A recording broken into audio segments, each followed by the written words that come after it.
One thing to keep in mind when you're playing offense in lacrosse is that being close to the goal, especially without the ball, has the opposite effect that you might think if you're a new player. So I have to tell kids, like, I'll pause a scrimmage or something. Say a player has the ball and he's dodging from the right wing, and he's got one teammate who's directly behind the goal with his toes on the crease, and two teammates who are standing right in front of the goal. Um, so I'll pause it and I'll tell the kids who are standing, right in front of the goal. It's understandable that y'all are positioning yourselves in front of the goal because you want to score and you need to put the ball into the goal. So you're on the right track, but the person with the ball, if they have a shot that opens up, how are they going to shoot it if they pretty much have two additional goalies?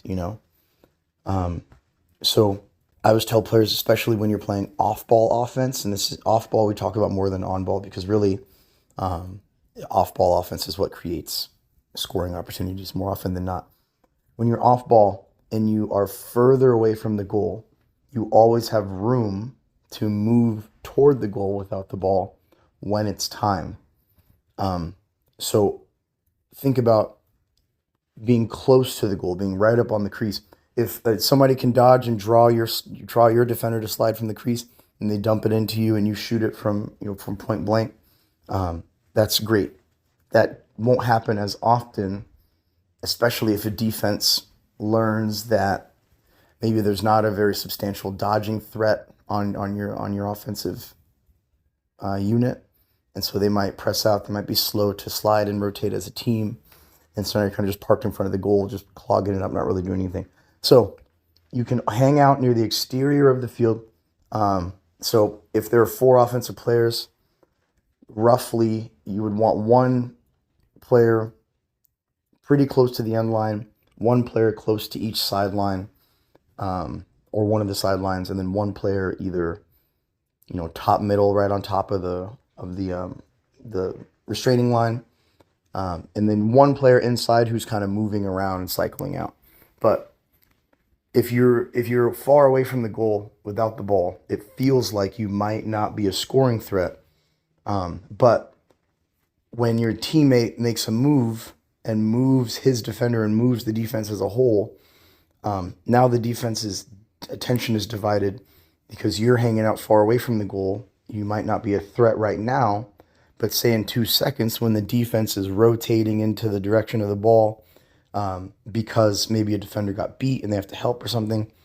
Now, the last time the defense paid attention to you, you weren't a threat. They kind of took a snapshot.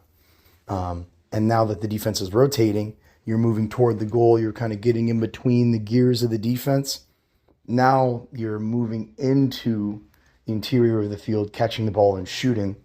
That's a higher percentage play, and it's more likely to happen at a higher rate than, again, just parking yourself in front of the goal and getting that great pass and finishing. So it sounds counterintuitive to young players, especially players who haven't played, I guess, really other sports. But the main thing to keep in mind, when you don't have the ball and you're on offense, you can always move into the interior. You can always move closer to the goal whenever there's an opportunity to do that.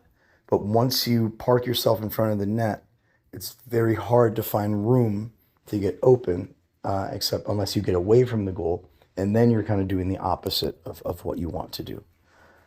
So just keep that in mind. If you're playing off-ball offense, get yourself to the exterior, and then once a dodge moves the defense, then you move into the interior, then you move into the soft spots of the defense, and then you have these high percentage scoring opportunities.